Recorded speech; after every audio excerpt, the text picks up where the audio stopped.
Hello everyone, welcome back to my channel my text book.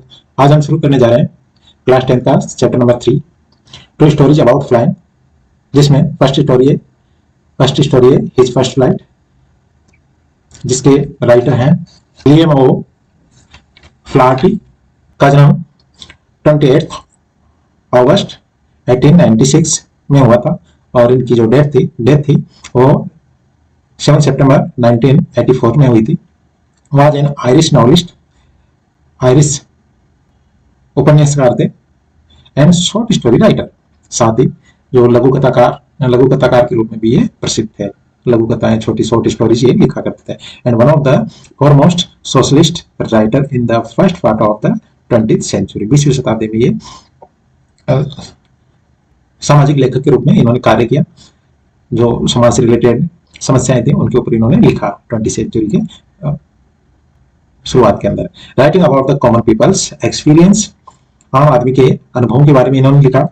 And from the perspective time of फ्लाटी serve on the Western Front as a soldier in the British army guard regiment from 1916 and was badly injured in 1970।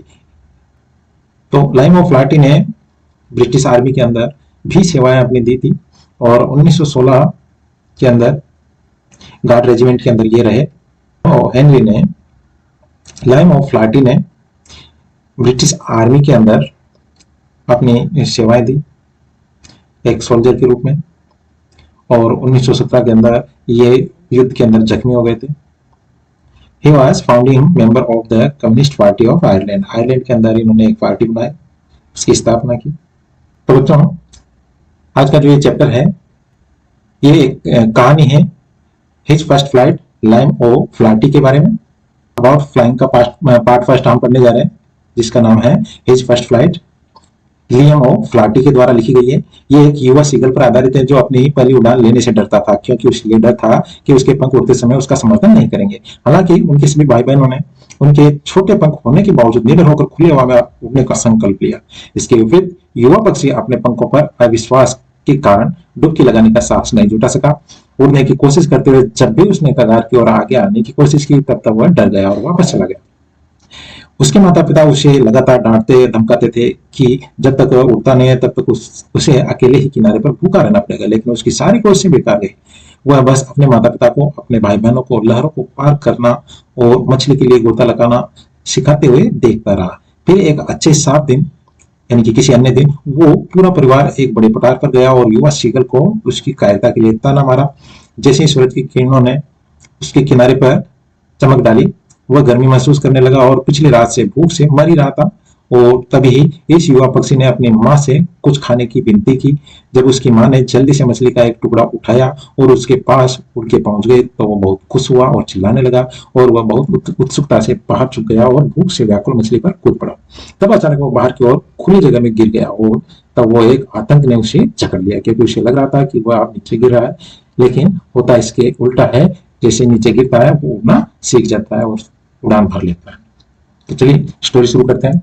Before you read, since the earliest time human have dream of conquering the sky. शुरुआत से मनुष्य का एक सपना था कि वो आकाश पे भी विजय हासिल करे, आकाश के अंदर भी जा सके। Here are two story about flying. तो इसी प्रकार की कोशिश के बारे में यहाँ पर दो कहानियां हैं। A young seagull is afraid to fly. Seagull means समुद्री काक होता है, एक समुद्री पक्षी होता है जो उड़ान भरने से डरा करता था, उड़ान नहीं भर पा रहा था, वो सीखना नहीं चाह रहा था। How does he conquer his fear, किस प्रकार से उसने अपने भय पर विजय प्राप्त की, वो इस चैप्टर के अंदर हम जानेंगे। दूसरी स्टोरी पार्ट 2 में हम आपको समझाएंगे, जो कि है a pilot is lost in storm clouds. तूफानी बादलों के अंदर एक पायलट अपने विमान के अंदर था और वो खो जाता है। डज ही अराइव सेफ, क्या वो सेफ लैंडिंग कर पाएगा। हु हेल्प हिम, और उसकी सहायता कौन करेगा और उसकी सहायता कौन करता है। चलिए यहाँ part first, his first flight. The young seagull was alone on the edge, on the ledge. Ledge का मतलब होता है बड़ी सी चट्टान का कोई किनारा। यंग मीन्स छोटा, सीगल मीन्स समुद्री काक, एक प्रकार का पक्षी। तो एक समुद्री काक था, सीगल था, वो बड़ी सी चट्टान के ऊपर अकेला बैठा हुआ था। His two brothers and his sister had already flown away the day before. उसके दो भाई और एक बहन पहले ही एक दिन पहले उड़ान भर चुके थे। He had been afraid to fly with them. और ये पीछे इसलिए रह गया था क्योंकि उनके साथ उड़ान भरने में इसको डर लग रहा था, अफ्रेड था ये।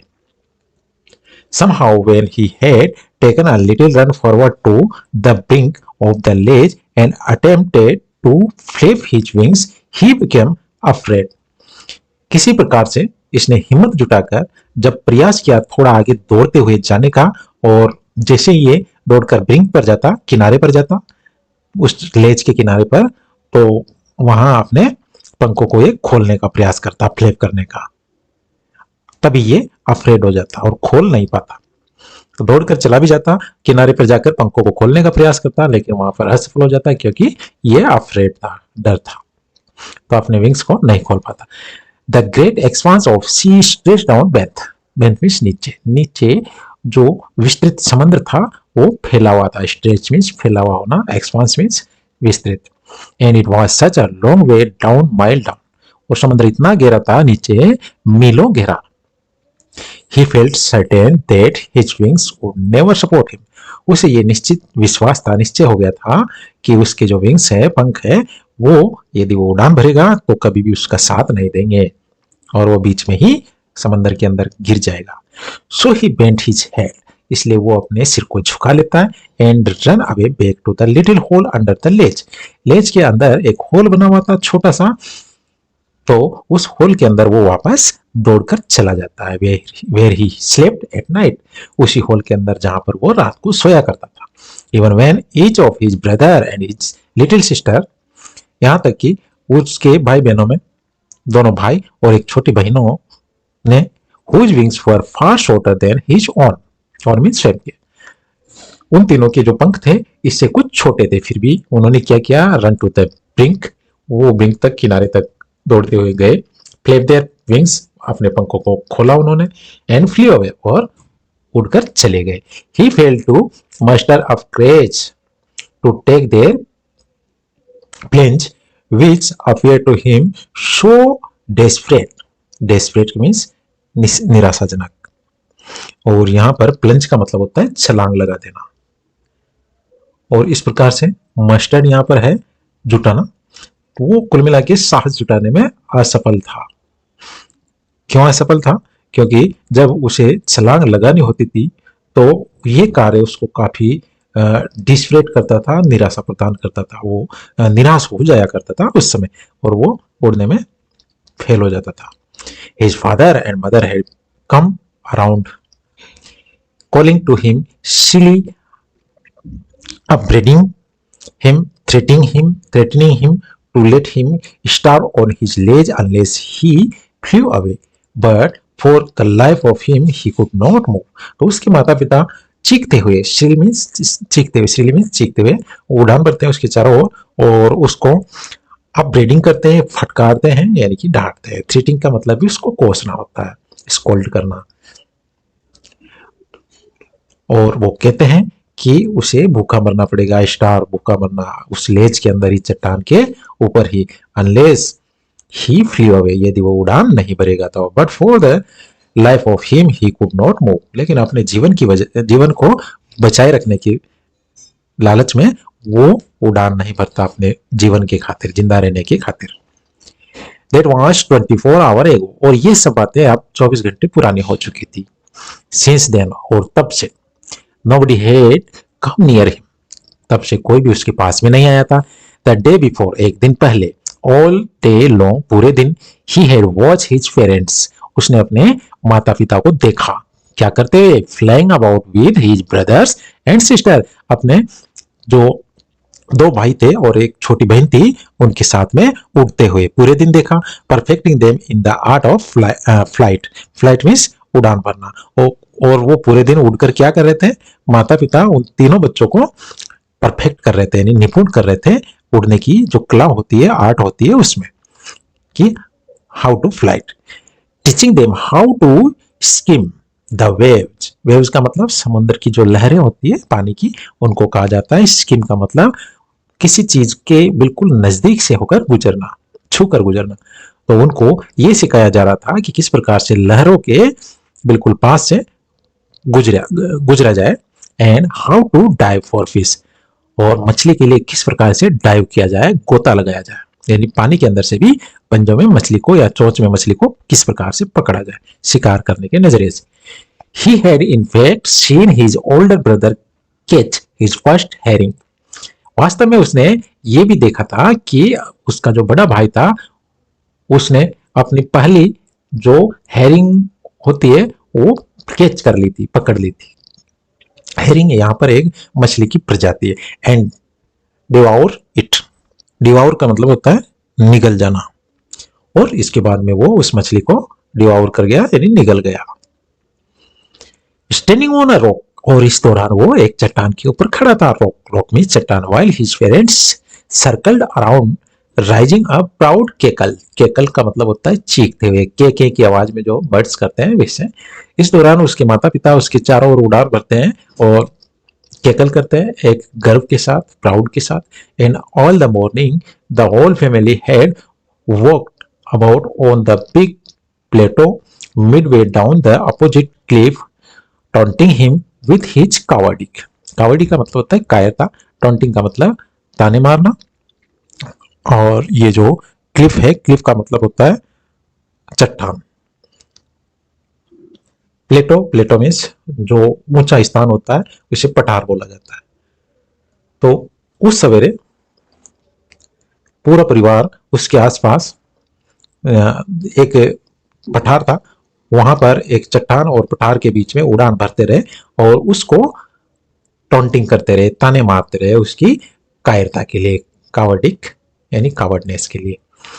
The sun was now ascending the sky, और इस समय तक जो सूर्य था वो आसमान में ऊपर चढ़ चुका था। Blazing on the Lay's that face the south, वह लेज जो साउथ की ओर पेश की हुई थी, दक्षिण दिशा की ओर, उस पर सूर्य अपनी रोशनी बिखेर रहे थे। He felt the heat, और उसने तभी इस वजह से गर्मी महसूस की। Because he had not eaten since the previous nightfall, nightfall means रात्रि, क्योंकि उसने प्रीवियस नाइट से, पिछली रात्रि से कुछ भी नहीं खाया था, इस वजह से उसको गर्मी भी महसूस हो रही थी। He stopped slowly out to the brink of the ledge. He stepped slowly out to the brink of the ledge. इसलिए धीरे धीरे से वो जो चट्टान का किनारा था उधर की ओर आगे बढ़ता है।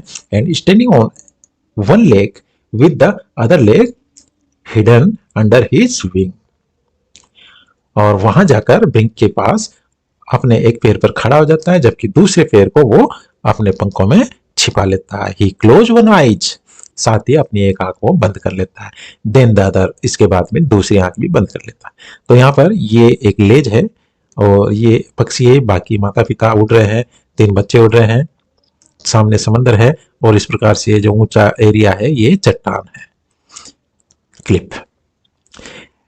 And pretend to be falling asleep, वहां पर खड़ा होकर एक पैर पर वो प्रिटेंड करने लगा, यानी दिखावा करने लगा कि मानो वो सो रहा हो। Still they took no notice of him, फिर भी बाकी ने, परिवार के बाकी सदस्यों ने इसके ऊपर कोई ध्यान नहीं दिया। He saw his 2 brothers and his sister laying on the plateau dozing with their heads sunk into their necks. इसने देखा कि उसके 2 भाई और बहन एक वो जो पठार था उस पर ऊँग रहे हैं। डोजिंग मीन्स आधे निद्रा में और आधे चेतना में, अर्ध निद्रा की स्थिति। और इस दौरान उन्होंने अपने जो सिर थे पंखों के अंदर दबा रखे थे। His father was pinning the feathers on his white back. पिता की जो व्हाइट कलर की बैक थी, पीठ थी, उस पीठ में पिताजी यानी फादर प्रिनिंग कर रहे थे। प्रिनिंग में अपनी चोंच से पंखों में, पंखों के अंदर चोंच को चलाना ताकि वो पंख सूख जाए, उनमें हवा पास हो जाए। Only his mother was looking at him. इस समय के दौरान केवल इस पक्षी की माँ थी, सीगल की माँ, जो उसको देख रही थी। She was standing on a little high hump on the plateau. वो थोड़ा ऊंचे स्थान पर पठार के अंदर बैठी हुई थी। यहाँ पर हम्प का मतलब होता है टीला, यानी कोई ऊंचा स्थान। हर वाइट ब्रेस्ट थ्रस्ट फॉरवर्ड, और उसकी जो सफेद कलर की छाती थी वो निकली हुई थी। थ्रस्ट मीन्स सामने की ओर होना। नाउ एंड अगेन, और बार बार। She tore at a piece of fish that lay at her feet, एक मछली का जो टुकड़ा था उसके पैरों में पड़ा हुआ था, उसको बार बार वो अपनी चोंच से टोर कर रही थी, फाड़ रही थी, चीर रही थी। And then scrape each side of her beak on the rock, और अपनी जो चोंच थी उसको रॉक के ऊपर, चट्टान के ऊपर एक बार इधर तो एक बार दूसरी तरफ रगड़ रही थी। स्क्रैप करना यानी रगड़ना। The sight of the food maddened him, maddened means पागल कर देना, और उस प्रकार का जो दृश्य दिखाई दे रहा था भोजन वाला, उससे वो पागल हो गया था, यानी बेचैन हो गया था। How he love to tear food that way, जिस प्रकार से उसकी माँ उस भोजन को चीर रही थी उसे भी काफी पसंद था। उसे कितना पसंद था वो विचार करता है। Scraping his beak now and again to whet it, अपनी चोंच को नुकीला करने के लिए उसको पत्थर के ऊपर रगड़ना उसको काफी पसंद था। यहां पर वेट का मतलब होता है पेना करना, नुकीला कर देना। गा गा गा, he cried begging her to bring him some food, जैसे उसकी माँ उसको देख रही होती है तो वो गागा की आवाज करते हुए अपनी माँ से बेगिंग करता है, याचना करता है, नहीं भीख मांगता है कि वो उसके लिए कुछ खाने के लिए लाए। गा कोलाहा, शी स्क्रीम बैक, और बदले में सी स्क्रीम बैक डिराइजिवली, डिराइजिवली का मतलब होता है उपहास उड़ाते हुए, मजाक उड़ाते हुए, और बदले में उसकी माँ भी उसको उसकी की आवाज में गा कोलाहा करके उस डांटती है। बट ही केप्ट कॉलिंग प्लेनिटिवली, लेकिन वो लगातार याचना करता रहा। प्लेनिटिवली का मतलब होता है याचना करना। वो लगातार भोजन के लिए अपनी माँ से याचना करता रहा। एंड आफ्टर अ मिनट, और एक मिनट के बाद, और शो ही अटर अ जॉयफुल स्क्रीम, लेकिन तभी एक मिनट के बाद क्या हुआ कि एक खुशी की चीख वो निकालता है, यानी खुश होकर कुछ बोलता है। His mother had picked up a piece of the fish and was flying across to him with it, उसने देखा कि उसकी माँ ने अपनी चोंच में एक फिश का टुकड़ा उठा रखा है और वो उसकी ओर उड़ान भर के आ रही है, इस वजह से वो चीखता है खुशी से। ही लीन आउट ईगरली, और वो जो चट्टान है उस पर वो बेचैनी से आगे बढ़ता है भोजन के लिए। Tapping the rock with his feet, eagerly का मतलब होता है बेचैनी से, टेपिंग का मतलब बार बार अपने पैरों को उठाकर वो चट्टान पर पटक रहा था, यानी पैरों को पीट रहा था। Trying to get nearer to her as she flew across, जैसे वो उसके सामने की ओर उड़ रही थी तो वो कोशिश कर रहा था कि जितना संभव हो सके उसके पास में वो जाए। But when she was just opposite to him, लेकिन जब वो बिल्कुल उसके सामने की ओर थी, शी हेल्टेड, तभी वो क्या करती है, हेल्टेड यानी वो रुक जाती है। हेल्ट, हाल्ट का मतलब, शी हॉल्टेड, हॉल्टेड का मतलब रुक जाना, वो रुक जाती है। हर विंग्स मोशनलेस, उसके जो पंख थे वो स्थिर हो जाते हैं, यानी गतिविहीन, motionless. The piece of fish is in her beak almost within reach of his beak, तो यहाँ पर जो हर है प्रोनाउन वो माँ के लिए है और हिज है वो उस सीगल के लिए है। तो लगभग सीगल की पहुंच में होता है वो जो मछली का टुकड़ा होता है, माँ काफी नजदीक होती है और वो बच्चे के करीब में होता है, उसकी पहुंच के आसपास ही होता है। He waited a moment in surprise, तभी जब माँ नजदीक नहीं आ रही थी तो एक क्षण के लिए वो आश्चर्य के साथ इंतजार करता है, देखता है। Wondering why she did not come nearer, और वो सोचता है कि क्यों उसकी माँ उसके पास में नहीं आ रही। And then maddened by hunger, और तभी वो भूख से पागल तो हो ही रहा था, बेचैन हो ही रहा था maddened. He dived at the fish, उसने मछली की ओर गोता मारा, झपटा मारा, यानी हल्की सी उड़ान भरी। With a loud scream he fail outward and downward, और जोर की चीख के साथ में वो नीचे की ओर और आगे की ओर उड़ान भरने लगा। आउटवर्ड यानी आगे की ओर, डाउनवर्ड यानी नीचे की ओर, इनटू स्पेस, उस हवा के अंदर। स्पेस का मतलब अंतरिक्ष होता है, यहाँ पर हवा के अंदर। देन अ मॉन्स्ट्रस टेरर सीज हिम, तभी एक दैत्याकार यानी कोई विशाल यानी बड़ा जो डर होता है, आतंक होता है, उससे वो सीज हो जाता है, स्थिर हो जाता है, जकड़ लिया जाता है। And his heart stood still, और मानो उसका जो हृदय था उसने काम करना बंद कर दिया है। ही कुड हियर नथिंग, उसे कुछ भी सुनाई नहीं दे रहा था, क्योंकि वो नीचे की ओर जा रहा था। चट्टान से वो गिर चुका था, क्यों? जब उसने डाइव किया था भोजन के लिए। अब वो नीचे जा रहा है और इस वजह से वो घबराया हुआ है। He could not hear nothing, उससे कुछ भी सुनाई नहीं दे रहा था। But it only lasted a minute, लेकिन ये सब केवल 1 मिनट के दौरान चला। The next minute he felt his wing spread outward, अगले ही मिनट उसने महसूस किया कि जो उसके पंख हैं वो बाहर की ओर खुल चुके हैं। The wind rush against his breast feather, और उसके जो छाती के पंख थे उससे मानो हवा टकरा रही हो, ऐसा उसने फील किया।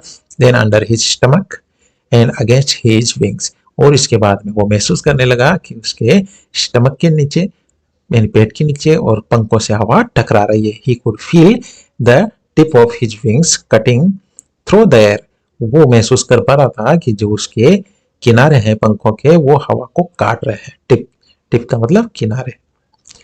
He was not falling headlong now, अब हेडलॉन्ग का मतलब होता है सिर के बल। अब वो सिर के बल नीचे नहीं गिर रहा था, बल्कि स्टेबल हो चुका था। He was soaring gradually downward and outward, अब वो ग्रेजुअली में धीरे धीरे धीरे धीरे वो उड़ रहा था। सोरिंग मीन्स उड़ना। धीरे धीरे वो कभी नीचे कभी आगे की ओर उड़ान भर रहा था। He was no longer afraid, अब वो आगे से डर नहीं रहा था, उसका डर समाप्त हो चुका था। He just felt a bit dizzy, बस वो थोड़ा सा डिजी फील कर रहा था यानी चकरा रहा था, उसको थोड़े चक्कर से फील हो रहे थे। Then he flapped his wings once, एक बार फिर से, इसके बाद में वो अपने पंखों को खोलता है, फ्लैप करता है यानी पंखों को चलाता है। एंड ही सोट अपवर्ड, और वो जैसे पंखों को चलाता है तो ऊपर की ओर उठने लगता है यानी ऊपर उठता है। गा गा गा गा गा कोला। हिज मदर सुप पास्ट हिम, और इस प्रकार से ऐसी आवाज करती हुई उसकी माँ उसके पीछे दौड़ती है उड़ती हुई। हर wings making a loud sound, loud noise. माँ जब उड़ रही थी तो उसके पंख जोर की आवाज कर रहे थे, नॉइज आवाज, लाउड जोर से। He answer her with another scream, जिस प्रकार से उसकी माँ चीख रही थी तो उस शीगल ने भी उस चीज का आंसर किया उसी की लैंग्वेज में, दोबारा चीखते हुए।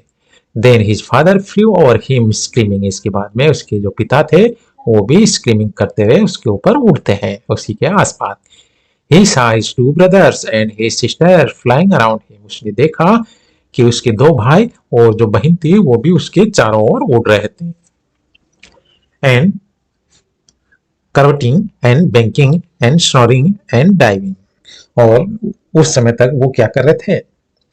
उछल कूद कर रहे थे। कर्वटिंग का मतलब उछल कूद करना। यहाँ पर जो बैंकिंग है, बैंकिंग मीन्स तिरछी उड़ान भरना, तिरछी दिशा में। सोरिंग मीन्स उड़ान भरना, डाइव मीन्स गोता लगाना। तो ये सब वो कर रहे थे। Then he completely forgot that he had not always been able to fly, इसके बाद तो वो बिल्कुल भूल ही जाता है कि कभी समय था जब वो उड़ने में सक्षम नहीं था, क्योंकि उसका अब डर खत्म हो गया, वो उड़ रहा है। एंड सब लोग उसको वो क्या कर रहे हैं? मोटिवेट कर रहे हैं। And commanded himself to dive and soar and curve sinkingly silly, और इस प्रकार से उसको अपने आप को वो कमांड कर रहा था, यानी अपना खुद का नियंत्रण वो बनाए हुए था। अपने पंखों को जो भी वो कमांड दे सकता था वो देने में सक्षम था। उड़ान भरने के लिए, कर्व करने के लिए, यानी कि कर्व में से जो गोलाई में मुड़ना होता है कर्व, साथ ही चीखने के लिए सिंकिंग, श्रीली मीन्स तीखी आवाज के साथ। He was near the sea now, और इस प्रकार से उड़ते उड़ते वो समंदर के नजदीक पहुंच चुका था। फ्लाइंग स्ट्रेट ओवर इट, और इसके ठीक ऊपर सीधी दिशा में वो उड़ रहा था। स्ट्रेट मीन्स सीधे।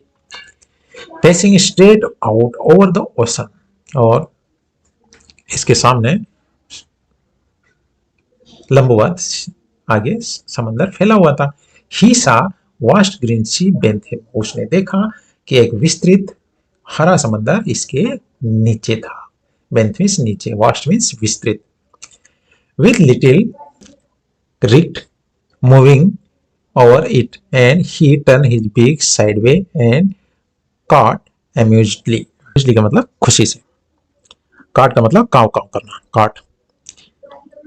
और इस प्रकार से उसने अगल बगल में अपने सिर को घुमाया, अपनी चोंच को घुमाया और वो काव काव की आवाज करता है खुशी के साथ। His parents and his brother and sister had landed on his green flooring ahead of him. Floor का मतलब होता है सतह, अहेड मीन्स सामने, और सामने जो हरे समंदर की सतह थी उस पर उसके जो माता पिता थे, भाई थे और एक बहन थी, उन्होंने लैंडेड मीन्स वो उतर गए थे, लैंडिंग कर ली थी हरे समंदर की सतह के ऊपर, क्योंकि ये तैर भी सकते हैं। They were beckoning to him, calling shrilly, और ये उसको क्या कर रहे थे, बेकनिंग का मतलब इशारा करते हुए बुला रहे थे वहां पर उनके जैसे उतरने के लिए सतह के ऊपर।